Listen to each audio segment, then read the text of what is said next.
Okay, good morning. Today is July 18th, 2023, and I am Rosemarie Polemi. I'm one of the volunteers, and we are here at the Rocky Mountain Regional VA Medical Center, and I'm going to interview today for Remembering Our Vets. So thank you so much for joining us. My Glad pleasure. you're here. I'm going to jump right into the questions and then let you elaborate as we go along. Okay? All right. Tell me about your childhood. Where were you born, your family, etc.? Well, first of all, I was born at a very young age, maybe hatched, in the Bronx, New York City, in a birthing hospital. Wow. You know, kind of like you go to a beauty salon, Yep. you walk in the door and pop a baby out. Okay.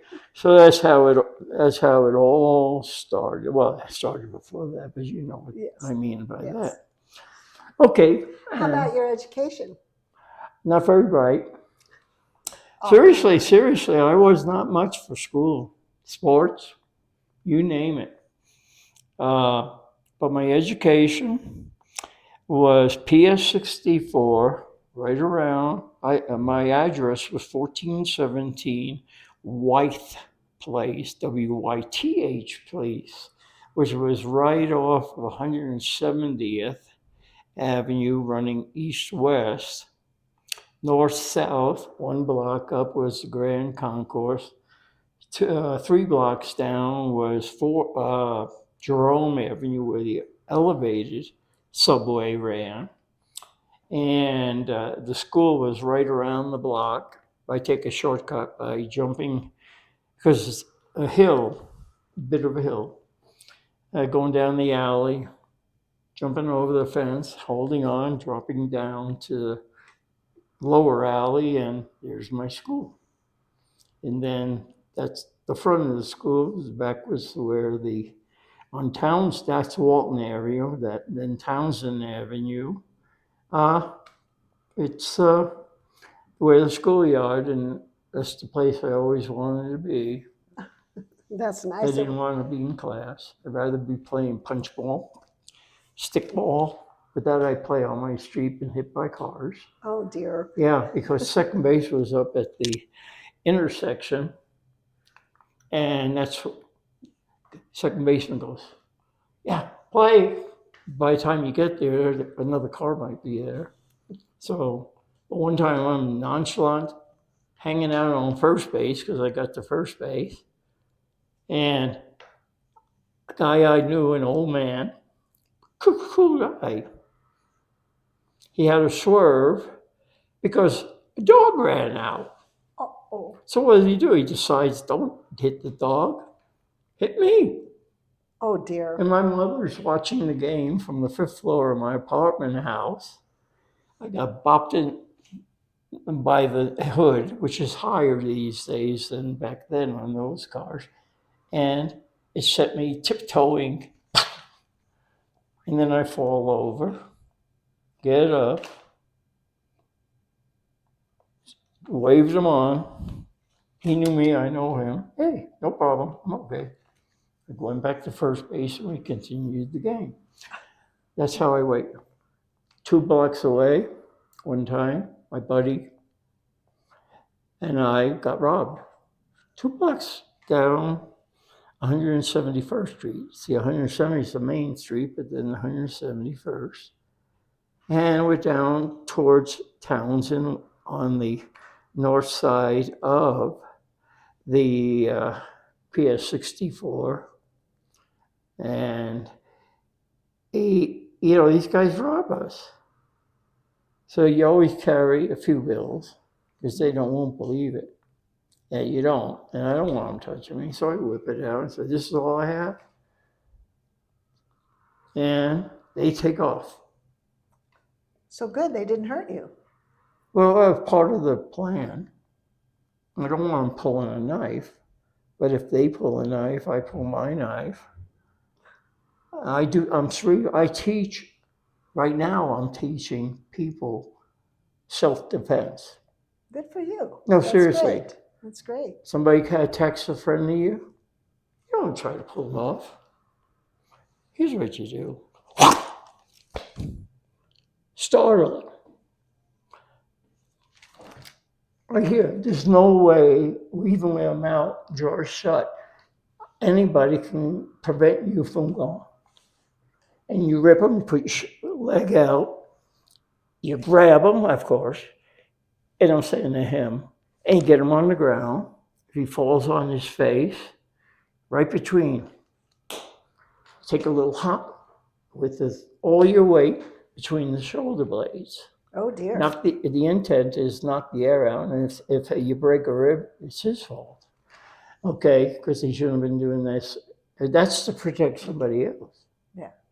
If he falls back on his, and he's going to be doing whatever he thinks he can do to get by. Now, another thing you could do while you're up there with the person, if you want them to dazzle them, reach around and gouge the eyes.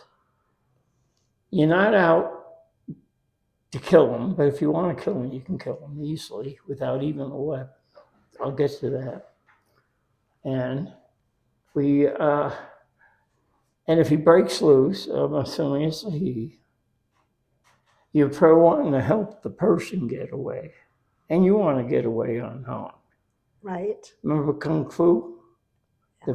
Okay, Yeah. go as far as you need to do what you need to do. And leave.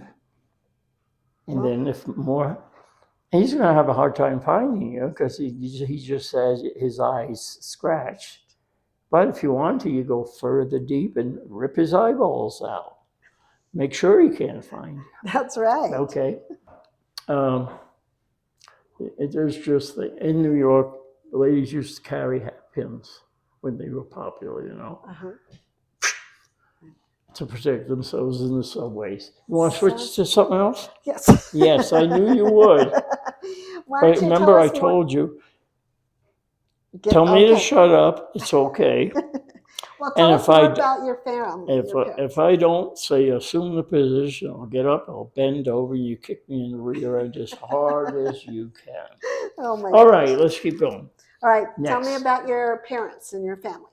My parents were born in New York City. They are both children. My dad, the lineage is, my dad's lineage is Lithuanian. Okay. My mother, Ruski, Russian. Mm-hmm. So therefore, I'm a Litharus. Okay, you got that? Got it. Got it. All right. This was back when the commies were taken over. And so my grandfather and both grandfathers escaped Russia because my Lithuanian grandfather was a Bolshevik, he was a Cossack. And he was caught, and they wouldn't let him sleep, and they tortured, and every time he tried to fall asleep, they jabbed him with a bayonet. But he finally escaped, and he originally went to Turkey. Okay. Because he's mad, and he wants to get back. But he's a patriot. The U.S. promised weapons, and then they reneged. Uh-oh. Us guys reneged. They had the money. They had the army of Cossacks and everybody else just wants to go back and defeat the commies. Well, he escaped. Well, actually, he immigrated through Ellis Island. Ellis Island, and got processed there. And his name was Khrushchev. And then he had my mother. And then, guess what?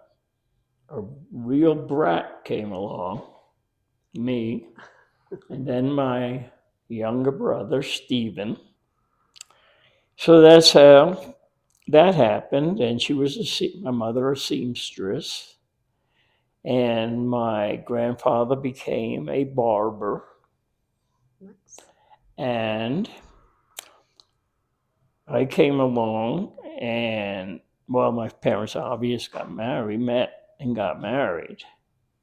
Now, from my father's side, he grew up in Pennsylvania Okay. on a farm, 11 kids. Oh my goodness. Guess who's Big the family. youngest? My father. Guess who the other 12 were? Girls. You got it, poor guy. Poor guy. But then he met my mom. And I don't know the whole story because growing up in New York, it was different. You know, I regret a lot about not knowing more of my family history. Don't you do? Anybody who watches this, it is so important to know. I really regret it. So anyway, I came along. My brother came along. Moving on. As far as schooling, we told you about P64, Right. then PS 117. That was a little bit north up the Grand Concourse. If I felt, I usually walked because I was athletic, and But if I didn't want to walk, I'd sneak on the subway. Or back then, when the buses had bumpers, and the bus takes off, you jump on and grab it on the back and put your feet on the bumper.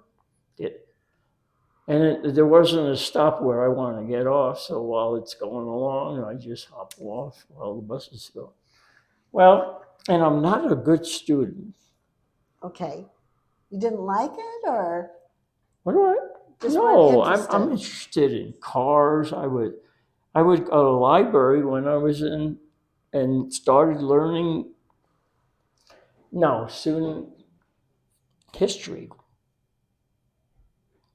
What do I know? The history's over with. English. Did you understand me? What more do I need to do? If you don't understand, ask a question. I'll explain it more. Proper spelling, Mhm. same thing. Proper, writing of essays or anything like it, all the punctuation. If you don't know, I squeak through on all that. Okay, Good. well, that was a PS 117. And then I'm going on to high school, same thing. Rather be out playing ball and dating. Never dated a single girl in New York City. Really? You act like I'm lying. You don't believe it? No, because I had girlfriends in Brooklyn. Well, not Brooklyn, excuse me. Bayonne, New Jersey, Newark, New Jersey, upstate New York in Westchester County, Long Island, which is not part of the city. Uh-huh. So anywhere I went, none of them knew any of the others. So it made my life easier. However, I was a member, even in high school, of Youth for Christ, and you remember the Sword and Switchblade? Mm-hmm. Okay, that organization I was a member of. Okay. I met my brain here because I do have Mickey. Who was it? Okay, that's all right. What the Sword and Switchblade was written about. Yeah. Yeah. Okay, and I was really into church and going to like clear up in upstate New York, going to Bible, camp and all, met friends, and that's where I met because they were from the Conservative Baptists. I was a BBBBB back then, born bred in the Bronx Baptist bum, and don't forget the bum. Grew up a mile from Yankee Stadium, never paid to get in. Us guys, it's guys, the gang. But we didn't go out and look for trouble. You had to be ready for trouble, though. But in this case, this was innocent, being a bad boy, okay? Doing what is not considered right. Not the way my mother was bringing me up. So we go down there. Turnstiles is the type that like this. Old days, Yankee Stadium. Half of us start a real rumble, pretending everybody's watching, including the ticket takers. Us other guys, we went into state, and we go to another gate, and us guys inside do the same. Here come the rest of the guys, and then we sit up in the peanut gallery way out in right field where the monuments are and such. And I never rooted for the Yankees because the Dodgers and the Giants were still in New York. Oh. But now they go take a hike because where did they go? California. But back then, and all my buddies primarily were Yankee fans. We only lived a mile away from. Okay, so I'm there and getting everybody mad at me, and I didn't care. I mean, everybody else, because they're there, most of them probably for the Yankees. I almost hit Mickey Mantle. You did? No, I didn't. Oh. I would have if my guys didn't stop me. Teams after the game, both teams coming down the gangway from, stadium level down to where they're below, where the locker rooms are. This little kid next to me goes running up to Mickey Mantle to get his autograph. What did Mickey Mantle do? He just shoved the kid. And the kid went over backwards. And this is a little kid. And hit the concrete wall, banged his head. And like everything is instantaneous with me, street smarts. But this wasn't very smart because I probably would have wound up in jail and all that and be juvenile delinquent. But I started for him, but my guys grabbed me. But I was going to bust Mickey Mantle and try to break his nose. Well, that wasn't very nice, was it, of him to do that? No. Poor little kid, he's hurt. Well, they stopped me for sure. Why did I get on that? Tell me some other subjects. All right. So what motivated you to join? Did you join the military or were you drafted? I'm a patriot. Okay. First of all, my high school was 2 blocks away. 1 block up to the Grand Concourse, 1 block down, and there's William Howard Taft School. Academic. I'm interested in mechanical, anything that really interests me. So I looked into the Maritime Institute. New York City has wonderful career building.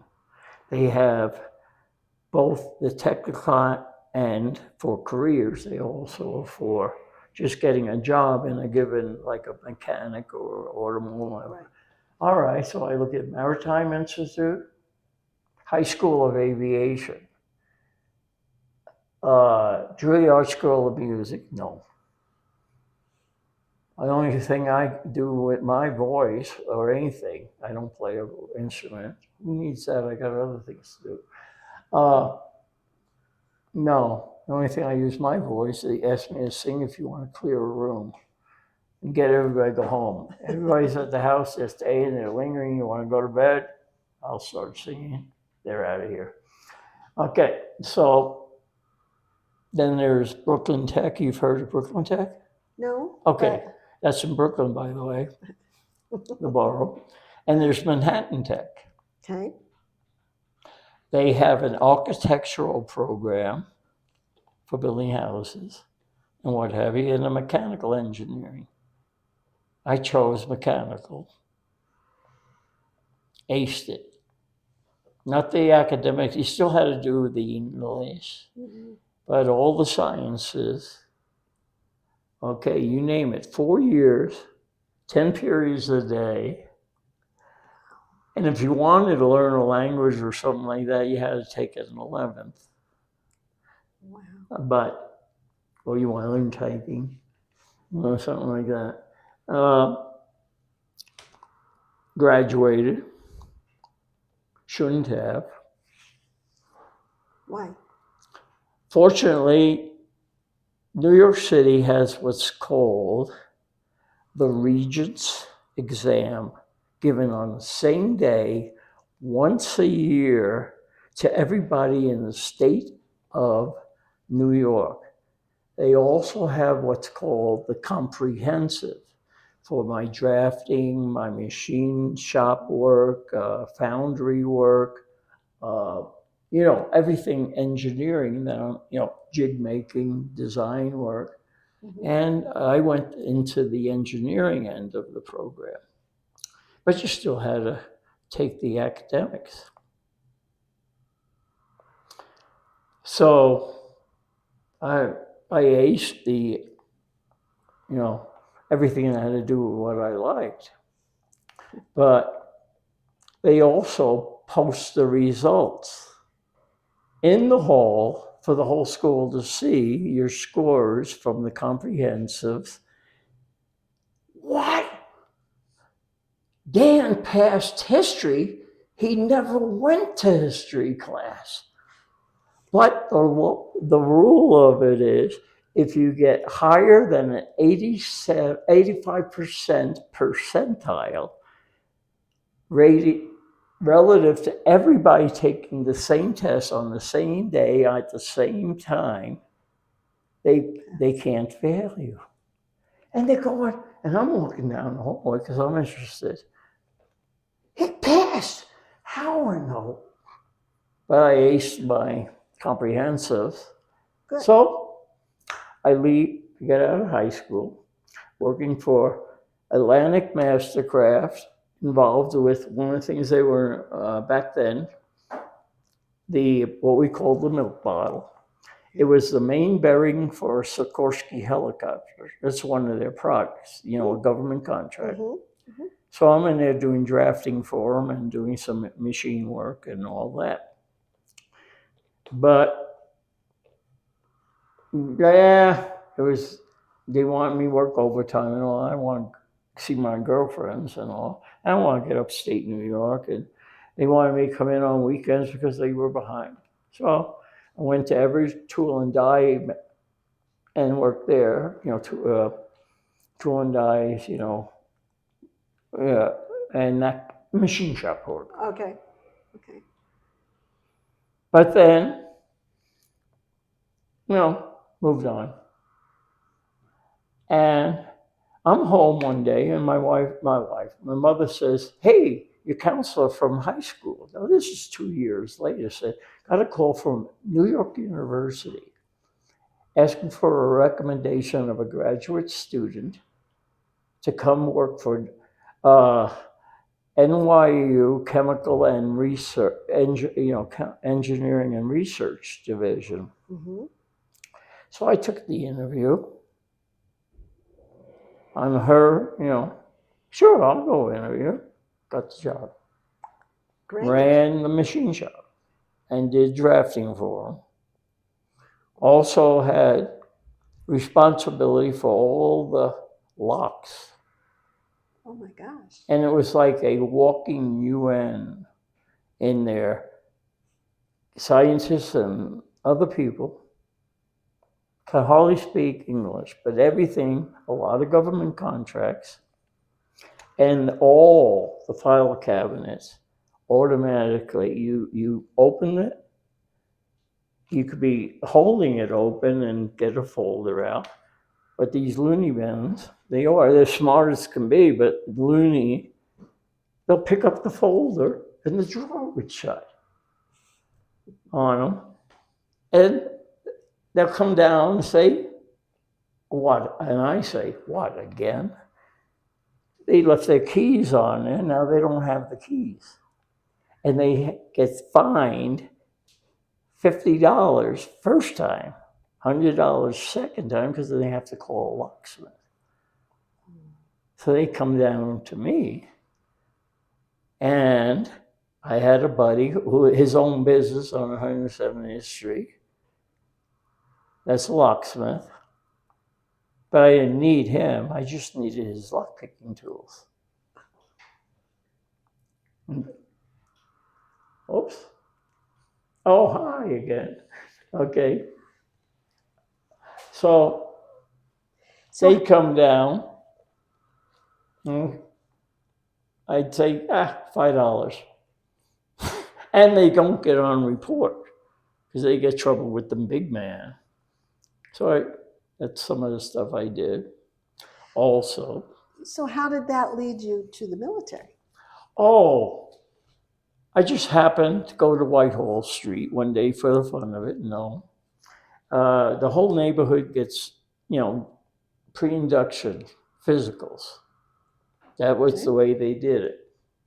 So I go down with my buddies to Whitehall. So I remember Alice's Restaurant, the song. Oh, yes. Yeah. Yes. I mentions Alice. Yeah, funny, huh?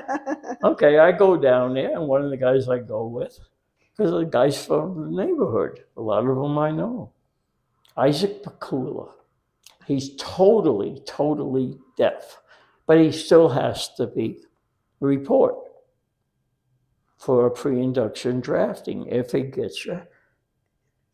I'm right next to him. They do the old bend over, and he can't, because the sergeants are going back and forth, yapping, he don't understand anything. And then he comes down the line, and Isaac's I'm not right with him at that moment.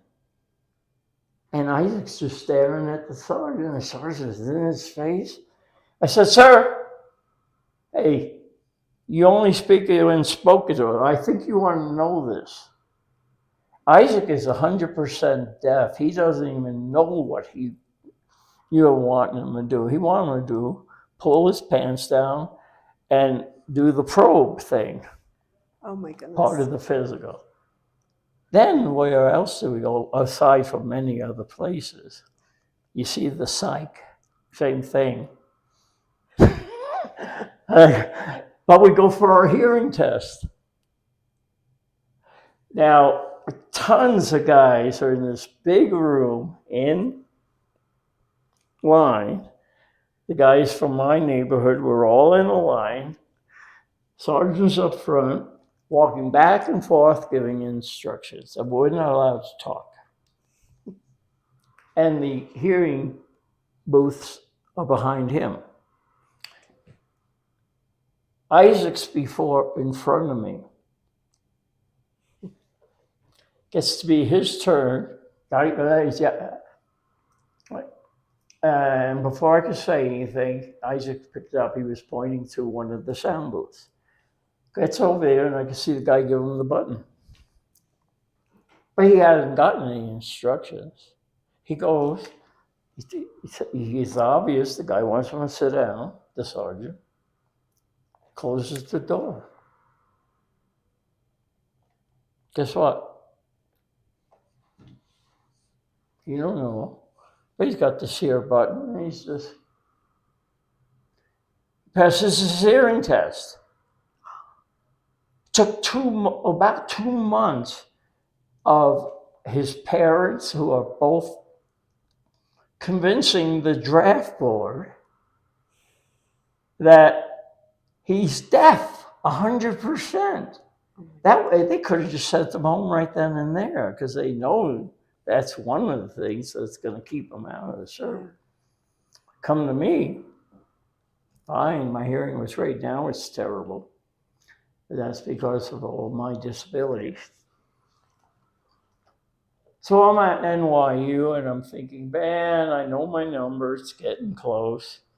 I want to go where I want. If I'm going to go, I don't want to be stomping around in mud, and which I would do, you know, or working on tanks. It would be fun to drive one, more fun to shoot one.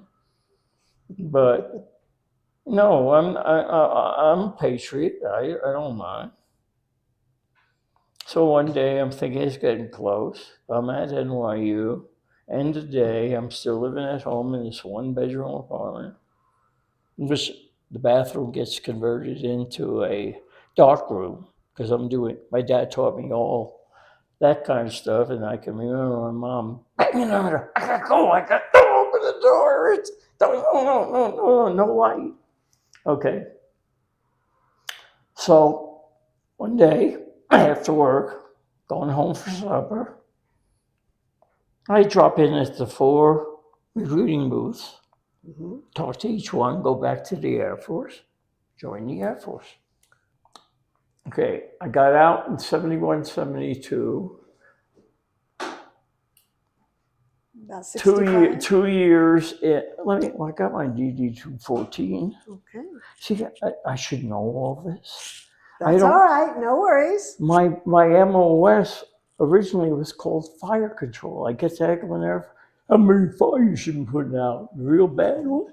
No, fire control. All the electronic operation of the radar system, the bombing computer.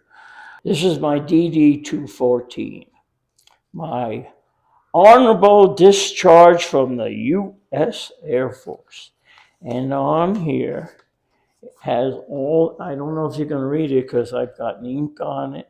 Okay. Well, that's a copy. Here's the original miniaturized one they gave me. Now that I know I can't read. So it looks like you enlisted. Yeah, the date is on there, my date of rank, my everything is on there.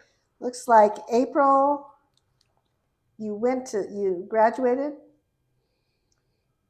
Looks like July of 1966 is when you entered. Okay, so 66, 2 years in flowers, 68, 66. Yeah, that was pre-enlistment. Okay. I went on delayed enlistment where they draft can't touch me. But I enlisted, I'm a patriot. So I went on duty 3 months later and moved my parents to Florida. And then was called up and was at LaPlant Air Force Base for basic. Then sent here to Colorado for my tech training on the 4 Phantoms. Met my wife here at Youth for Christ.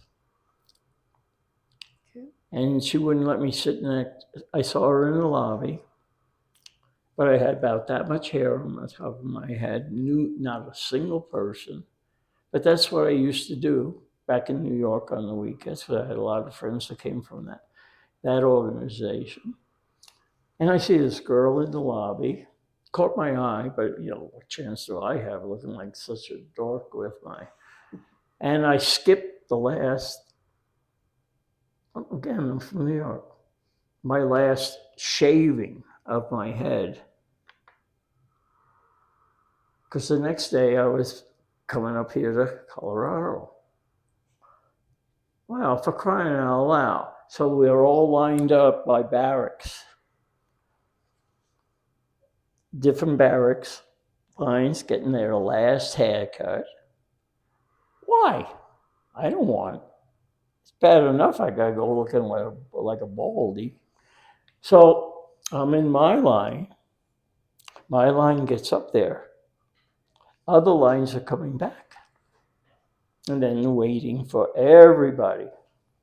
So what do? Switch lines. Yeah, I switched in the one that already got. And you really can't tell that much. Well, then I get back to the barracks and the guys are all over me. We're going to get you tonight. We had to get ours. And I said, you go ahead and try. And I had night patrol that night. They called it fire control. In case a fire breaks out, you get everybody up, get out. So it's one of those big old heavy flashlights.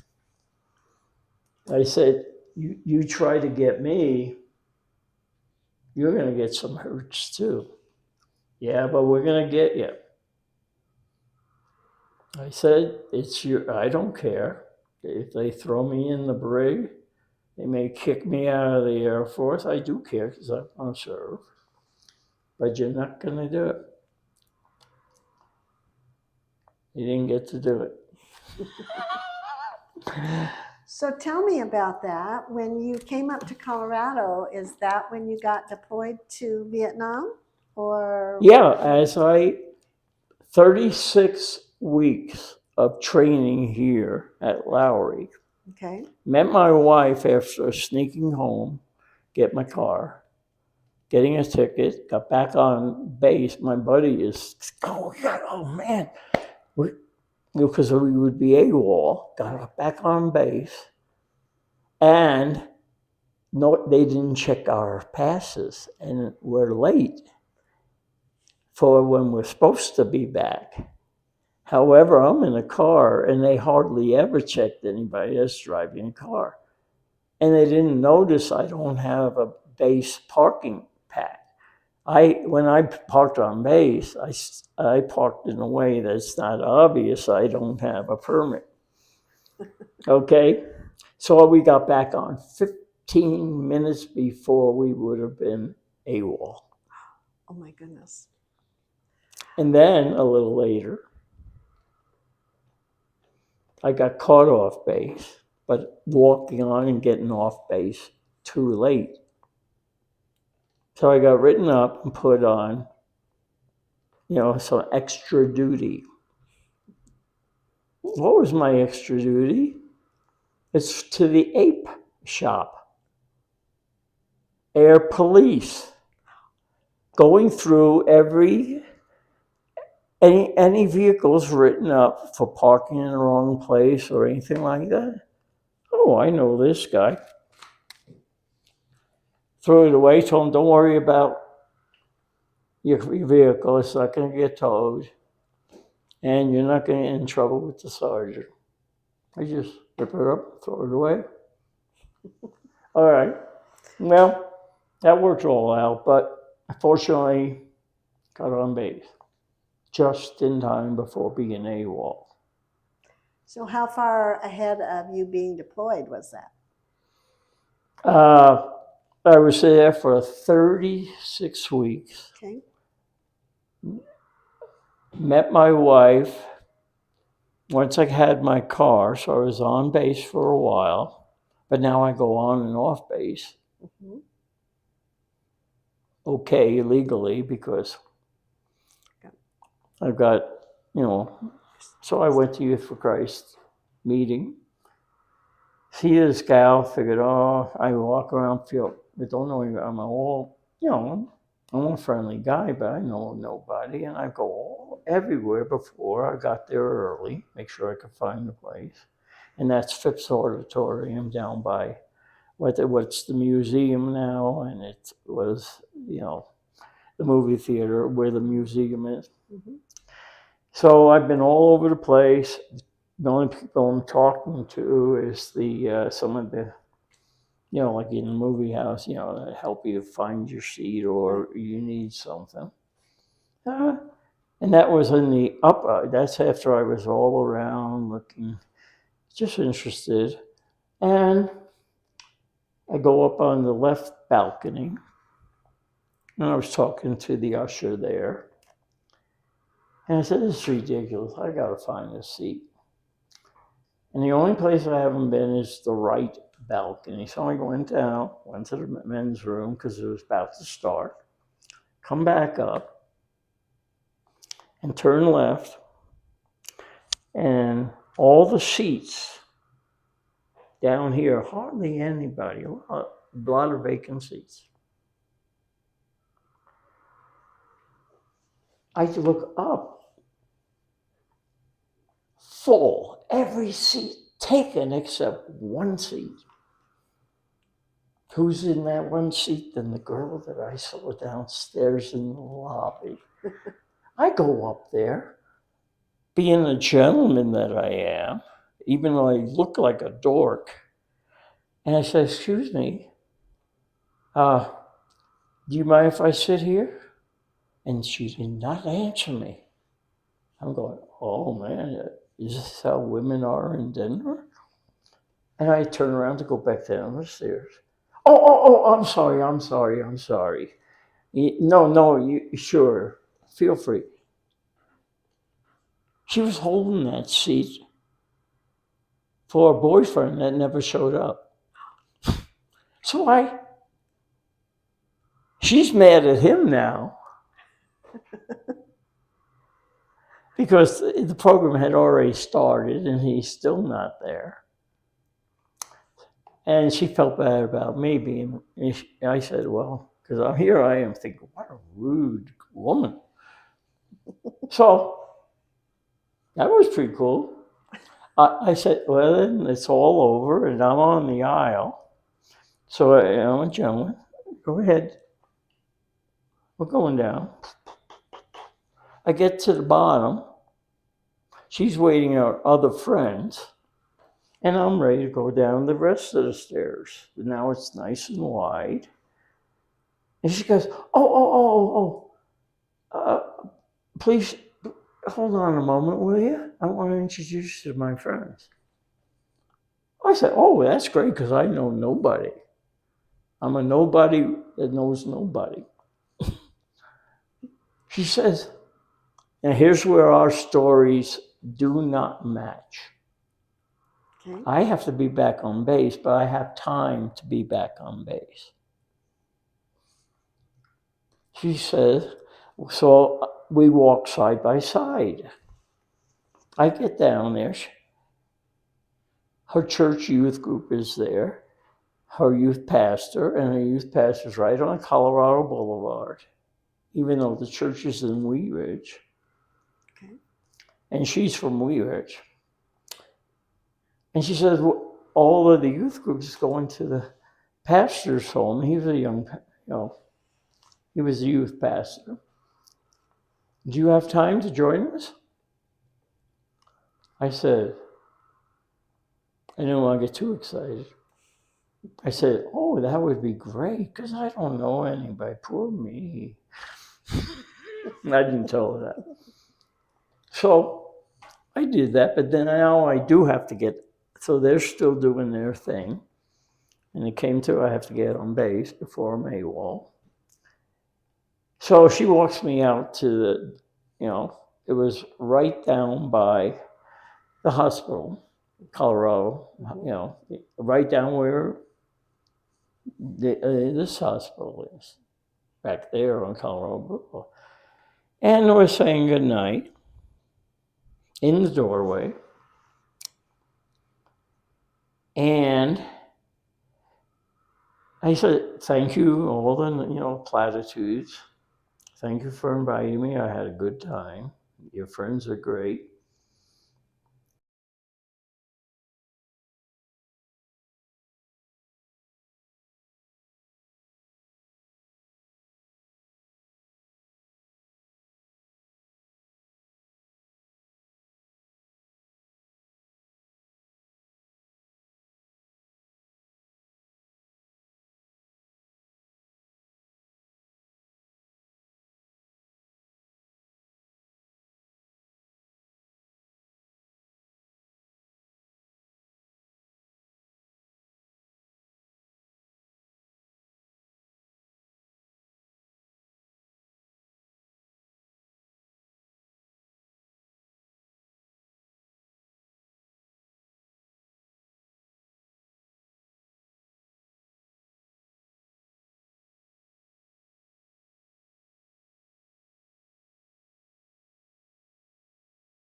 Spent my year there. Another thing I volunteered for was to run the calibration dock.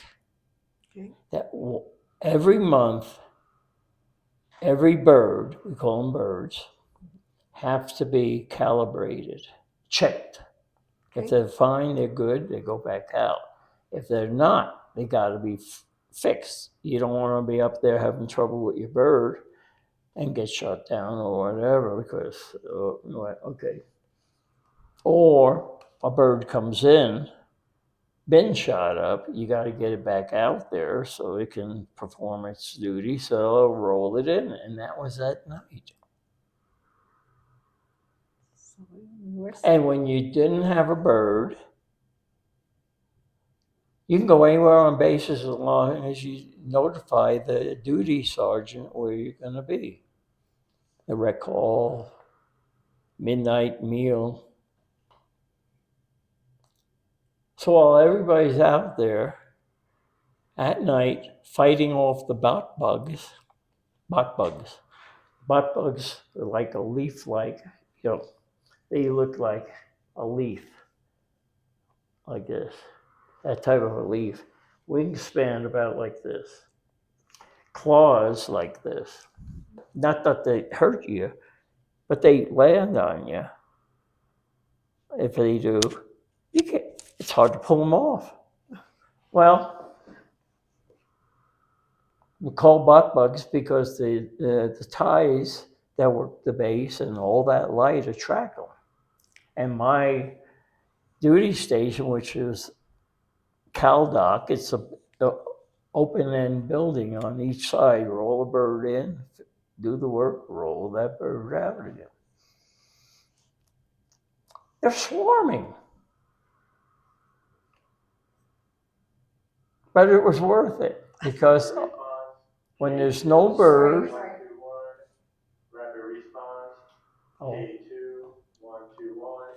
Rapid response, K2, 121. rapid.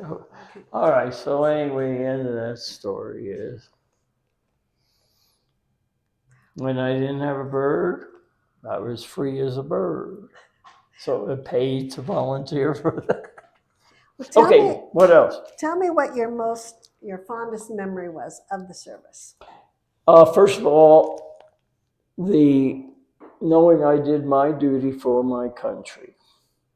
Okay. And I mean that. Okay, and the fact, well, that I'm respected by my family. That's important. Family is everything. Okay. And what I learned that I'm still learned through the electronic education I got, because you got to remember I started off with first high school at NYU in the mechanical end of it. Mm-hmm. And so I learned electronic. I'm self-taught in most everything I've done, aside from my schooling. Okay. And I'm putting a buddy of mine and we get together regularly. We're working on security equipment, a business. Okay. And I will tell you, I am not on the government watch list. However, his son was in the STEM shooting. And he got there the first time. The Highlands, they both went into school while the shooter was still in there. They didn't know, but they responded, and then all the rest happened after that. The reason I bring that up is it made a joke that we're not on the government watch list. We're working with the Highlands Ranch for identifying conceal and carry of weapons from a distance using ultrasonics, clear down to identifying the weapon. So we're gathering all sorts of information, pictures, and its specifications to know what they're carrying. And you do it from a distance. Okay. You don't wait till they're in or like at the airport and everything, sometimes it could be too late. Right. So we registered with the U.S. government. You heard of the U.S. government? We're not on the watch list. And we have registered what we're doing. And we're co-oping with Highlands Ranch and any other. Okay. And I've got probably 40 different types of cameras, clandestine, and that kind of stuff. So Well, let me revisit again back to your military time. Did you have anything that you recall that was particularly humorous or unusual that you stands out in your memory? unusual, lots of unusual stuff. One thing is I care about people. I met somebody there and got associated with an orphanage, Catholic orphanage, and made a deal, because I make deals, with the mess hall that anything that would be thrown away or whatever, or if it's still edible, let me know. And then I got a hold of an organization, which led me to the the orphanage. Got involved with them, and boy, they loved the milk I brought. Oh. And apples, you could get a tie to kiss your feet if you give them an apple. So that's what I did, and that it's helping people. Went up country with another organization, the USO, to a leprosy colony. And we organized with the PX, Base Exchange, all sorts of stuff, toothpaste, anything, because that's what they need. Yeah. And we got the base bus and a pickup truck, went up with Theo van der Willer, who was the Dutch, spoke English, from Sweden, go up there. And it was Christmas time, and we brought gifts, plus, gifts for the kids, but also food. And they performed the Christmas story in Thai dance with the whole, beautiful. So to me, that was a wonderful experience, because the government, they can't leave the colony. They are taboo to leave the colony because they're, All right, so those are things. What else? I was in Vietnam, but then my MOS, and they were shorthanded staff at Ubon Royal Thai Air Force Base in Ubon. And that was my primary. I was,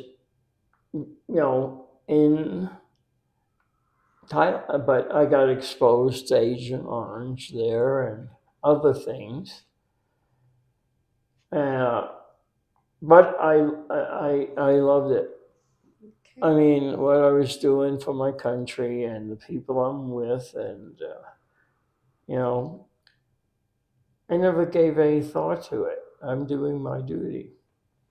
Awesome. But I've seen some other bad things that happen there. Almost got knifed. Don't touch a monk. I skipped my departure from Eglin. What do I need a gamma? So I missed my gamma goblin shot for one thing. Uh-oh. But the reason I bring that up is I didn't know from the briefing that I should have received, and my shots and all that, deployment, that you don't touch a monk unless he allows it. And I'm downtown Ubon. Monk falls down trying to go because the curbs are high because monsoon season, the streets turn into. What do you do? Old guy? What should anybody do? I go over there and I help him up. And I'm ringed by a bunch of Thai men with knives drawn. But the monk speaks English. Before he speaks to me, he spoke to them. And they left. And he thanked me. I get back to the base. I said, weird thing happened now in Ubon today. Are you kidding me? Didn't you know you don't touch a monk unless he allows it? Or they were going to kill you. I have a question for Yeah, you. okay. So while you were in the military, did you get any specific citations or medals or anything that you? Your You normal should- service medals, your normal progression, as far as rank and everything else. I could have stayed in. They said that if you do stay in, this was at Travis, being you went over 4, because once you're over 4, you considered. But I didn't have to serve my 6, but they were going to promote me to tech sergeant. Okay. But said, no, I got a wife that's missed me. And so I would have come out tech sergeant, and I came out staff. The normal accommodations for serving in the Vietnam War, Okay. rope, what do you call it? You've seen them when you're in dress Sergeant. uniform, and then you have to have all your medals and. Right. So it's okay, it's nice, but I was just there to do my job. How do you think your experience in the military affected your life? Greatly. Okay. Real good, real bad. Okay. Because I'm 70% disabled, going on 100 probably. The doctors are telling me, I'm a full-time member with a a lifetime member with the DAV, which is Chapter 7, is two blocks from where I live, my house is. So that's the negative, my balance and all that. The great part is I got a lot of experience through the war and everything. I do what the Ukraine has already done. Clear up to old person, I almost said like me, I would do the exact same thing, and I've even told my family. Family comes first. What happened in the Ukraine and happening now, families fled. Fine, yeah, be safe, get out of Dodge. Okay. Fathers and grandfathers, real old people, what are they doing? They're defending their country right now. If that were to happen here in the U.S., family first, me, I defend my country, and in turn, I'm protecting them, trying to get them out of harm's way, but staying back. And I would do it today. Okay. So, and did you know that Kiev was once the capital of Russia? No, I did not. And before that, it was Ruska was the capital of Russia. And its name got changed to Ukraine. Know who was the very first country that ruled the Russian people, which is multiple, mixtures of right. Mongols and all, but they're all Russians, was where my grandpappy is from. All right. Well, Lithuania. that's right. You knew That's that? right. Well, you told us at the beginning. Yes, Oh yes, boy, yes. see, that's why. Okay. Tell me, is there anything you miss about being in the service? Yes, all my friends, the excitement. I enjoyed what I was doing. Got to see things like would never have seen, like the YF-12A.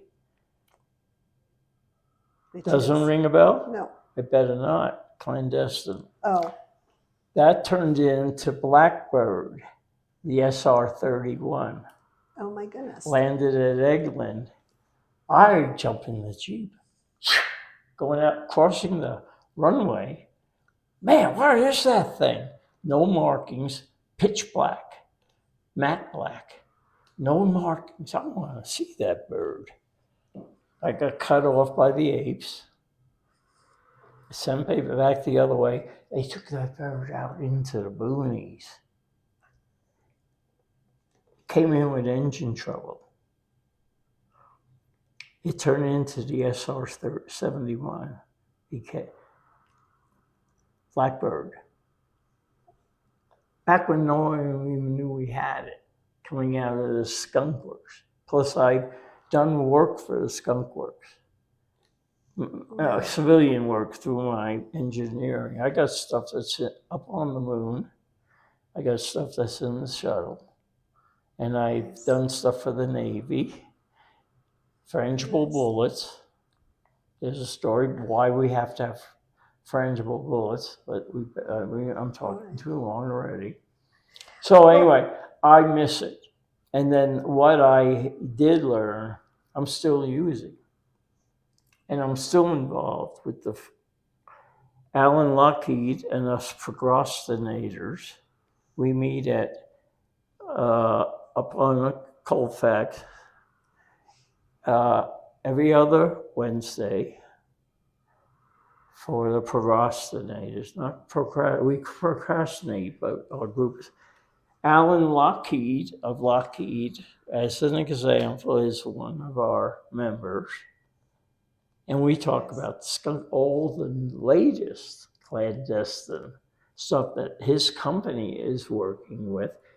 He says, you want to come back to work? I say, you come here, I got so much now, I'm going to go back to work. I'm on R&R. Not rest and relaxation, not rest and recuperation. When you get shot, they fix you up, put you back out there and get shot again. I'm on R&R right now. I'm retired and retarded. Okay. Well, tell me something what would you like people to know more about the military? That it has its place. Okay.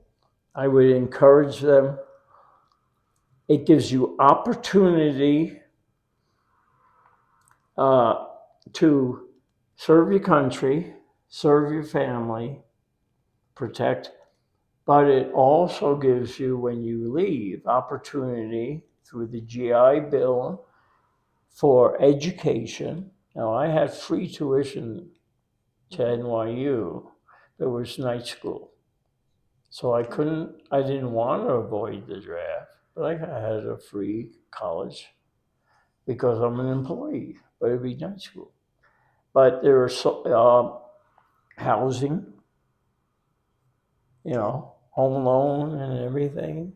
Okay. All the and look at me here in this building.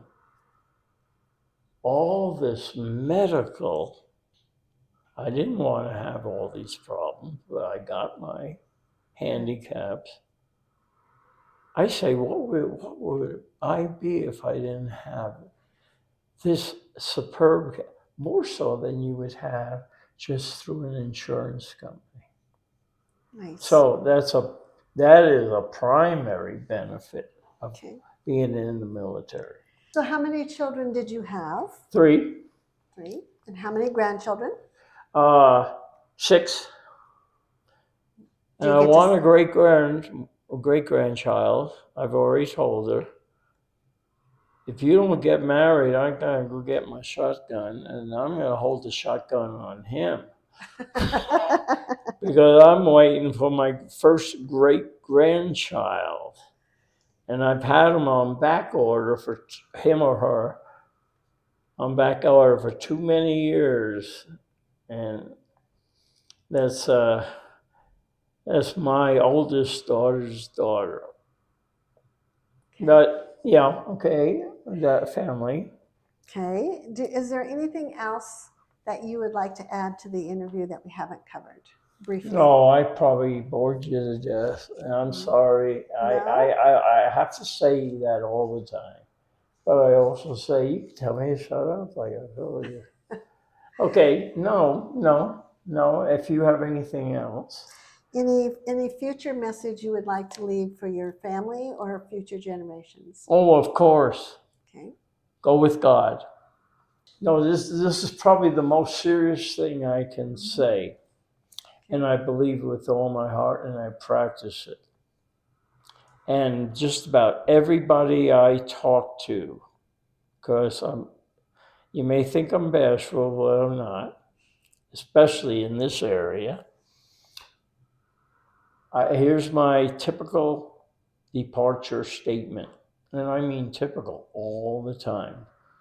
In restaurants, people I meet for the first time, anywhere, any place. And maybe knowing a little bit from them that they're having a struggle. I'm not being nosy. But here's what I say, and I say it truthfully. Most people show happiness, but others show stress and all that. But I could tell I'm a good judge of character. And I'll say something like this. I know you're a happy person. I could tell. I could see it in your eyes, our conversation, but lets me know who you are. We've had a great time. Keep it up. You'll have bad times. But also, just remember this as well. Stay happy as best you can. Stay safe. I'm big on safe with what I do, but I don't tell them that. I say, stay safe. We got a crazy world and it's getting worse. Just look at the news every day. But try not to worry. Worry does not one bit of good, and the Bible tells us. And I start. God says, don't worry. He's got everything under control. By that, remember the verse. Life is just the vapor that appeareth for a moment, like steam coming out of a kettle. It's gone compared to eternity in heaven.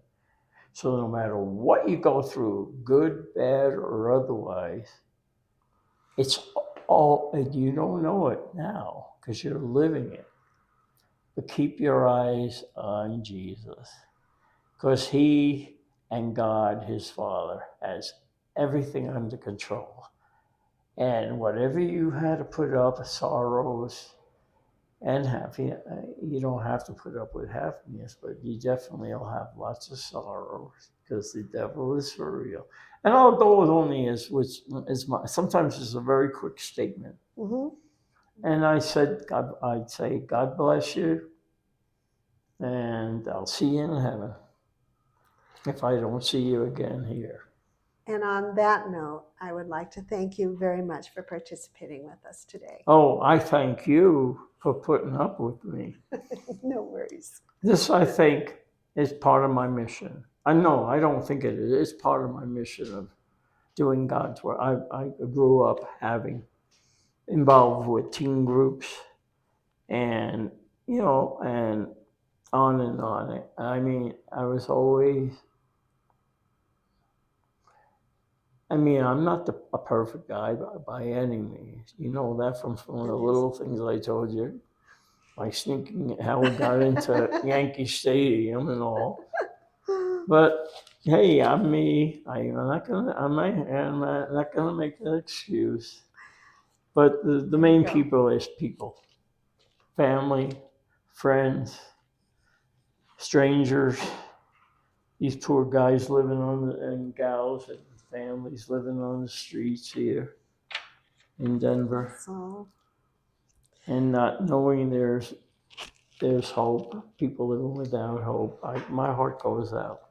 absolutely. And then when I was in Thailand and seeing all those babies that line up at the orphanage and what's in store for them. Yeah.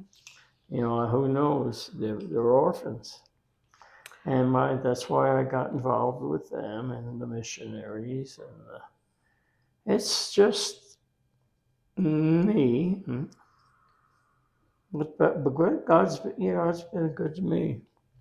Good deal. Well, and you're passing Hey, it on.